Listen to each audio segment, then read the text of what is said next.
ማህደር የተሰኘ አዲስ ተከታታይ ድራማ ክፍል 6 ተለቀቀ። ዮኒ ለባርኮት ሁሉንም ነገር ነገረው። ማህደር ቤቱን ለቃ ወጣች። ጀሪ ለባርኮት አዲስ ፍቅረኛ መጣችለት።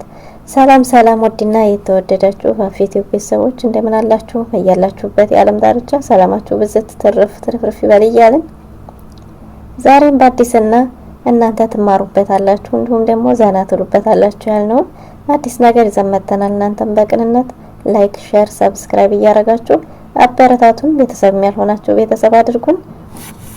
በባለፈው እንድትመለከትነው እንግዲህ ጀሪ ማህደርን ክፍሌን አስጅልኝ ብላ ክፍሏን መነካክራ እና የሁሉ ተገለባበጠውን አስተካክለሽ በደንብ አስጅልኝ ጠብቂኝ ብላ ሄዳ ነበር እና ከዛም እንግዲህ ጀሪ ያንን ክፍል ስታጸዳ ያገኘችውን ነገር ማመን አቅቷታል። ምክንያቱም ይህ ሀብል የሰጣት ባርኮት ስጦታ ብሎ የሰጣትን ሀብል የሆነ ጊዜ እዛው ካምፓስ እያሉ በሆነ ሰው አንገት ላይ ታይቶ ነበር። ለፍቅራቸው መድፍረስ እና ለግንኙነታቸው መሻከር ምክንያት የሆነውም ይሄው ሀብል ነበር። እናም እንግዲህ ማህደር ባላሰበችውና ባልጠበቀችው ሁኔታ ያንን ሀብል ጀሪ ክፍል ውስጥ አግኝታዋለች።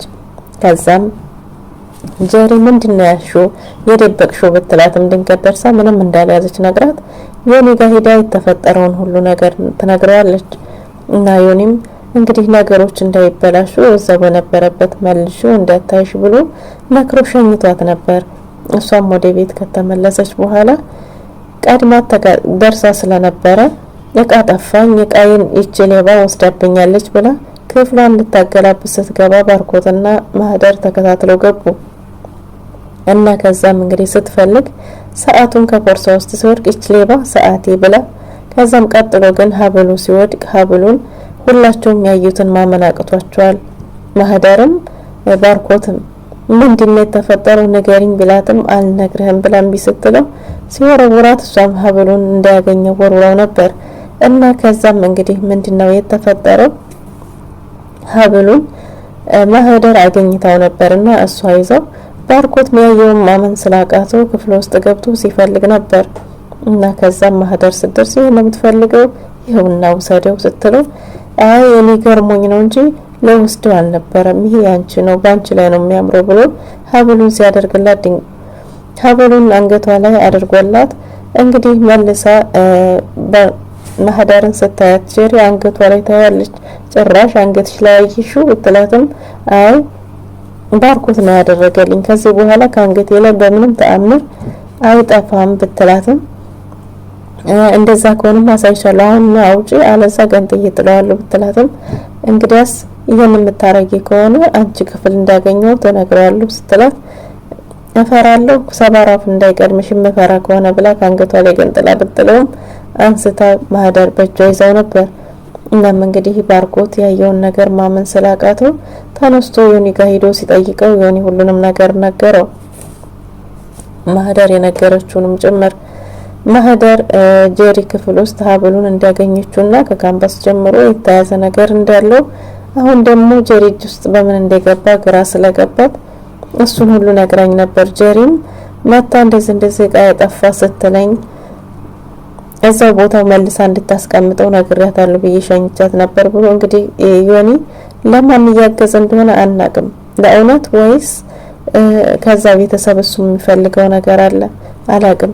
ግን ዞሮ ይሄን ያደረገውና ስለዚህ ባርኮትም ይሄን ሰምቶ ሲሮጥ ሄዶ ለምን ሲደረግ አንቺ እጅ ገባ አንቺ ክፍልስ እንዴት ተገኘ እንዴት ብሎ ጀሪን አንጠልጥሎ ሲይዛት የሆነ ነገር በእንጂ ገደለኝ እኮ በምክንያት እንደሆነ ብትላትም አይ ምናልባት ልብሱን ስታቃጥል እዛ ወድቆ ይሆናል ብዬ ነው ስትል እንደዛ ነው አስመሳዮች ናችሁ፣ አንዳችሁም እንኳን እውነት አትናገሩም፣ ሁላችሁም አስመሳዮች ናችሁ ብሎ ጥሎ ወጥቷል።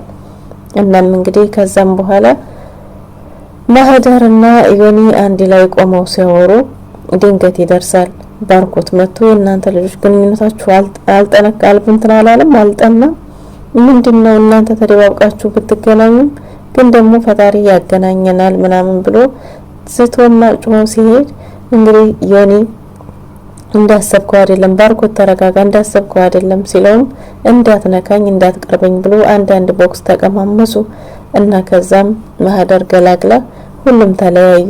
እና ዞሮ እንግዲህ ምንድነው ጀሪ ስትሮጥ ሄዳ አምኜህ ነበር፣ እንዴት ምስጢርን አሳልፈ ሰጥተህ ታጋልጠኛለህ ስትለው አይ እኔ ምንም ያልኩት ነገር የለም ምንም እንትን ያለ ነገር የለም ምናምን ብሏት ስለ ወሬውና መነሻው ምን እንደሆነ ይች ልጅ አንበባ የጠላችበት ለምን እንደጠላቻት መነሻው ምን እንደሆነ ሲጠይቃት ነበር። እና ከዛም ሐሳቧን ልዘረዝር ስትል አየ ነገርማ ስልኬን ሳይለንት ላድርገው እንዳይረብሸን ብሎ ስልኩን ሪከርድ ላይ አድርጎ ቁጭ አድርጎ እያዳመጣት ነበር።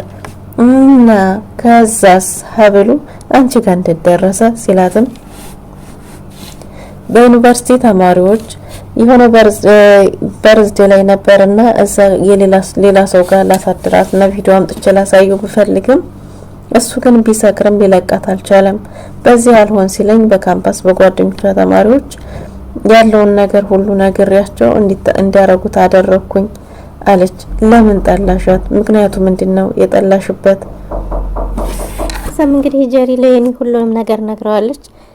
ቤት ይዟት እንደመጣና እናቱ እንደወደደቻት ግን ደግሞ ከየት ትውልዷ የት እንደሆነ ምናምን ስጠይ ስለቤተሰቧ ሲጠይቋት አባቷ በሽመና ስራ የሚተዳደሩ ስለሆነ ቡዲያ ናቸው አላለችም። እና ቡዲያ ስለሆኑ ቡዲያ ናቸው ምናምን ስለተባለ ከዛ በኋላ ለቤተሰቡ ስል የከፈልኩት ዋጋ ነው፣ ቤተሰቡን ለመጠበቅ ስል ነው ይህንን ያደረኩት ብላ ለዮኒ ነገረችው ጀሪ።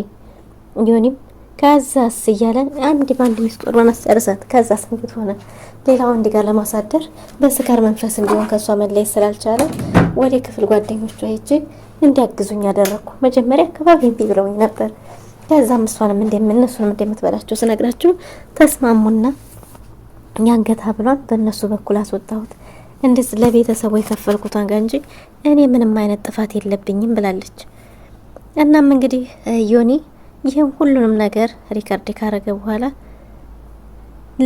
ለማህደር አሰምቷታል። ማህደርም ይህንን እንዲሰማቸው ስላደረኩና በገዛ ቤታቸው እየፈሩኝ እንዲኖሩ ስላደረኩኝ እጅግ በጣም ይቅርታ ብላ አዝና ዮኒ ይህን ነግሯት ወደ ቤት ተመለሰች።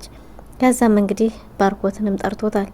ባርኮት ወደ ዮኒ ሲሄድ እኔ ሁለተኛ የማንንም ውሸት መስማት አልፈልግም፣ ያንተንም የነሱንም ሁላችሁም ገደል ግቡ፣ ምንም አይነት ነገር መስማት አልፈልግም ቢልም አይ መስማት አለብህ ይሄ ተለየ ነው ብሎ ጠርቶታል። ከዛም አላምንህም ምንም ነገር እንዳትለኝ ብሎ ተነስቶ ሊሄድ ሲል ተረጋጋ ባርኮት ብሎ ቪዲዮውን ሰጥቶታል። ኦዲዮውን ሰጥቶት እያንዳንዱ ነገር አዳምጧል። እና ሲያዳምጥም እጅግ በጣም እየተናደደ ሪካርዱን አዳምጦ ከጨረሰ በኋላ ምንም ሳይናገር ይህ የጀሪ ስራ እንደሆነ እኔም ገምቼ ነበር ብሎ ወጥቶ ሄደ። ከዛም እንግዲህ ጀሪም በቃ ውጭልን ከህይወታችን፣ አሁን እንግዲህ እንዳየሽው ፍቅረኛው መታለች፣ የራሱን ህይወት ጀምሯል።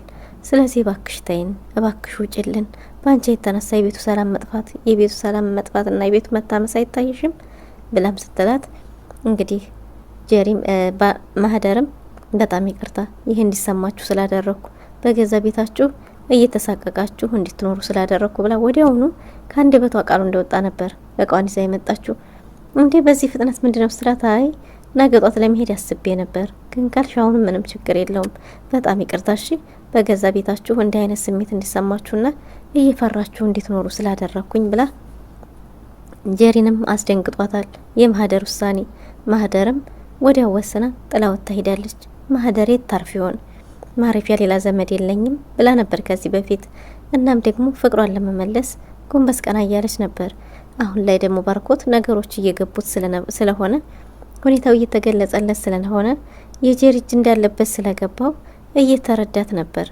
ግን ማህደር የት ሄዳ ይሆን? የት ታርፍ ይሆን? እዚህ አካባቢ ዘመድ ኖራት ይሆን? እና ባርኮትም እሷን ለማግኘት ሰሩጦ ሲመጣ እውነታውን ስላወቀ ሳያጣት ምን ይሰማ ይሆን? ምን ሊሆን? ባርኮትና ጀሪስ ተስማምተው ይኖር ይሆን? ውድና የተወደዳችሁ ለዛሬ የነበረን ቆይታ ይሄን ይመስል ነበር። በቀጣይ በአዲስ እስከምንገናኝ ድረስ ቸር ሰንብቱልን። ላይክ፣ ሼር፣ ሰብስክራይብ ማድረጋችሁን አትርሱ። ሙሉ ቪዲዮውን ተመልከቱ።